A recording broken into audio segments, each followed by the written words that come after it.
এবার রাতের নিস্তব্ধতা ভেঙে ঢাকার বুকে এমন এক ভয়ঙ্কর ইতিহাসের জন্ম হয়েছে, যার সরাসরি ধাক্কায় ভারতের ক্ষমতার ভিত পর্যন্ত থরথর করে কেঁপে উঠছে। দিল্লির একচেটি আধিপত্যের কফিনে শেষ পেরেকটি ঠুকে দিয়ে বাংলাদেশ এমন এক পরাক্রমশালী সামরিক শক্তির সাথে হাত মিলিয়েছে, যার হুঙ্কারে খোদ পশ্চিমা পরাশক্তিরাও মাথা নত করতে বাধ্য হয়। প্রায় 40,000 কোটি টাকার সমতুল্য এক অভাবনীয় সামরিক চুক্তির ব্লুপ্রিন্ট চূড়ান্ত হয়ে গেছে। আর এই একটি চুক্তির খবরই দিল্লিতে থাকা প্রধানমন্ত্রী নরেন্দ্র মোদীর ঘুম হারাম করে দিয়েছে। ঘটনার সূত্রপাত মধ্যরাতের এক ঝটিকা সফরে। নিশ্ছিদ্র নিরাপত্তার চাদরে ঢাকা বিমানবন্দরে যখন তুরস্কের প্রতিনিধি দল এসে পৌঁছায়, তখন সেখানে ঘটে যায় আন্তর্জাতিক কূটনীতির এক অভাবনীয় ঘটনা।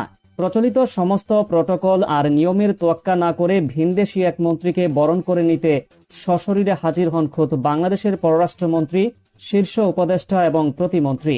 এটি কোনো সাধারণ অভ্যর্থনা ছিল না, এটি ছিল দিল্লির চোখে চোখ রেখে ঢাকার দেওয়া এক চরম ধৃষ্টতাপূর্ণ এবং কঠোর বার্তা।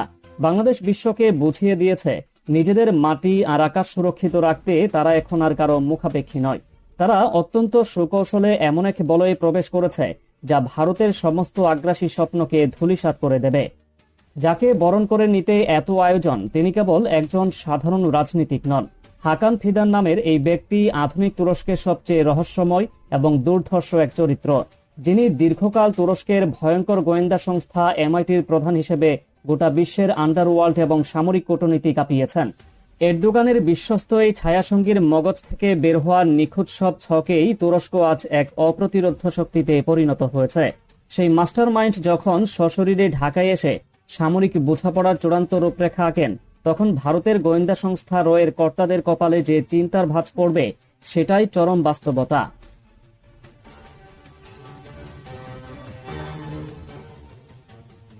এবার সেই ভয়ঙ্কর চুক্তির ভেতরের খবরগুলো তুলে ধরা যাক, যা শুনলে প্রতিটি দেশপ্রেমিক মানুষের শিরায় শিরায় রক্ত টকবক করে উঠবে।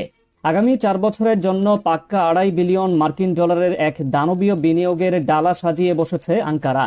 কিন্তু ভারতকে সবচেয়ে বড় আতঙ্কে ফেলেছে এর ভেতরের সামরিক শর্তগুলো। এতদিন বাংলাদেশ কেবল অস্ত্র কিন্তু এবার পাশার দান পুরোপুরি উল্টে গেছে।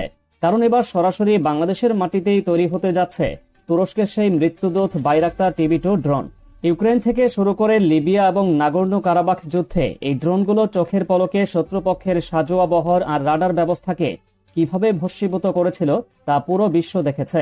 সেই একই ড্রোন এখন তৈরি হবে খোদ ভারতের নাকের ডগায়, বাংলাদেশের মাটিতে। এর পাশাপাশি যুক্ত হচ্ছে মাইন প্রতিরোধী যান, বহুমাত্রিক rocket firing system, ground surveillance radar, portable jammer এবং অরলিকন স্কাইগার্ডের মতো ভয়ঙ্কর সব আকাশ প্রতিরক্ষা ব্যবস্থা। অর্থাৎ আকাশ কিংবা স্থল কোনো দিক থেকেই যেন শত্রুর একটি মাছিও বাংলাদেশের সীমানায় প্রবেশ করতে না পারে, তার এক দুর্ভেদ্য প্রাচীর গড়ে তোলা হচ্ছে। সবচেয়ে বড় কথা, তুরস্ক কোনো শর্ত ছাড়াই এসব অত্যাধুনিক প্রযুক্তির শতভাগ হস্তান্তর করছে এবং বাংলাদেশের সামরিক বাহিনীকে ড্রোন পরিচালনা ও ইলেকট্রনিক ওয়ারফেয়ারে প্রশিক্ষিত করে তুলছে। পশ্চিমা বিশ্বের রক্তচোষা শর্ত কিংবা ভারতের মান্ধাতার আমলের স্ক্র্যাপ অস্ত্রের উপর নির্ভরতার দিন চিরতরে শেষ।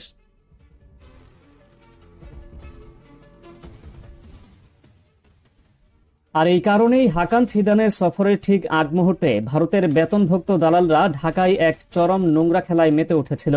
সামাজিক যোগাযোগ মাধ্যম থেকে শুরু করে বিভিন্ন আড্ডায় তারা সুপরিকল্পিতভাবে গুজব রটিয়েছিল যে তুরস্কের গোয়েন্দারা নাকি দেশে অস্থিরতা তৈরি করতে আসছে। তাদের একমাত্র লক্ষ্য ছিল সাধারণ মানুষের মনে ভীতি ছড়িয়ে এই যুগান্তকারী সামরিক বোঝাপড়াকে অঙ্কুরেই গলা টিপে হত্যা করা। কিন্তু রাষ্ট্রের শীর্ষ 3 কাণ্ডারি যখন লাল গালিচা বিছিয়ে চরম সম্মানের সাথে সেই অতিথিকে বরণ করে নিলেন, তখন ভারতে সেই পাচাটা দাসদের মুখে একেবারে ছাই পড়েছে। তাদের সাজানো গুজবে তাসের ঘর মুহূর্তের মধ্যে ভেঙে চুরমার হয়ে গেছে। প্রতিরক্ষা খাতের বাইরেও আন্তর্জাতিক অঙ্গনে তুরস্ক কিভাবে বাংলাদেশের জন্য একটি অদৃশ্য ঢাল হয়ে দাঁড়িয়েছে, তার সবচেয়ে বড় প্রমাণ পাওয়া যায় সদ্য সমাপ্ত জাতিসংঘের সাধারণ পরিষদের নির্বাচনে।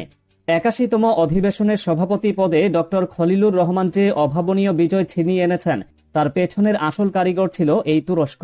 প্রকাশ্যে ভোট যুদ্ধ করেছে বাংলাদেশ, কিন্তু পর্দার আড়ালে সাইপ্রাসকে কোণঠাসা করতে নিজেদের ডিপ্লোম্যাটিক পেশিশক্তির সর্বোচ্চ প্রয়োগ করেছিল আঙ্কারা।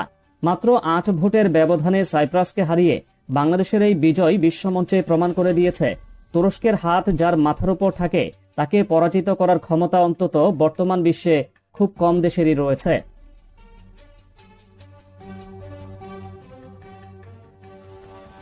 এই যে অবিশ্বাস্য এক মৈত্রীর বন্ধন, এটি কিন্তু একদিনের কোনো বিচ্ছিন্ন ঘটনা নয়। এর শেকড় পোতা রয়েছে অনেক গভীরে। সদ্য স্বাধীন ভূখণ্ডকে ভারতের আগ্রাসী থাবা থেকে মুক্ত করতে এই সম্পর্কের বীজ বপন করেছিলেন সাবেক প্রেসিডেন্ট জিয়াউর রহমান। তিনি খুব ভালো করেই উপলব্ধি করেছিলেন, একটি মাত্র প্রতিবেশী দেশের উপর নির্ভর করার অর্থ হলো বিনা রক্তপাতে নিজেদের সার্বভৌমত্ব তাদের হাতে তুলে দেওয়া।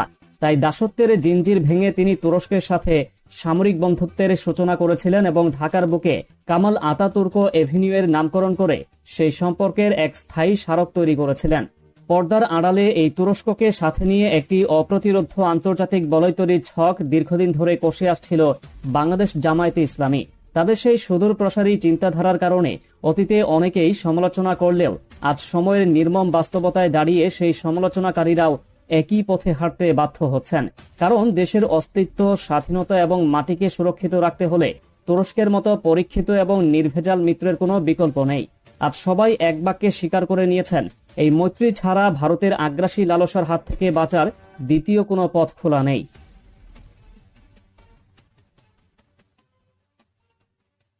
বাংলাদেশে এখন এক নতুন যুগে পদার্পণ করেছে। চীন, পাকিস্তান এবং তুরস্কের এই শক্তিশালী বলয়ে প্রবেশ করার মধ্য দিয়ে ঢাকা এমন এক ভূরাজনৈতিক অবস্থান নিশ্চিত করেছে যা এই অঞ্চলের পুরো মানচিত্রকে নতুন করে লিখতে বাধ্য করবে। দিল্লির দাদাগিরি আর খবরদারির দিন শেষ। নিজস্ব সমরাস্ত্র কারখানা, অত্যাধুনিক প্রযুক্তি এবং অটুট এক আন্তর্জাতিক জোটের উপর ভর করে বাংলাদেশ আজ এমন এক সামরিক পরাক্রমশালী শক্তিতে পরিণত হওয়ার পথে যাকে ছুঁতে গেলে প্রতিবেশীর নিজের হাতেই পুড়ে ছাই হয়ে যাবে। ভারতের রক্তচক্ষু আর হুঙ্কার এখন কেবলই ফাঁকা আওয়াজ, কারণ বাংলাদেশের আকাশ ও মাটি এখন এমন এক প্রতিরক্ষার চাদরে মোড়ানো যা ভেদ করার ক্ষমতা দিল্লির সামরিক কর্তাদের কল্পনাতেও নেই।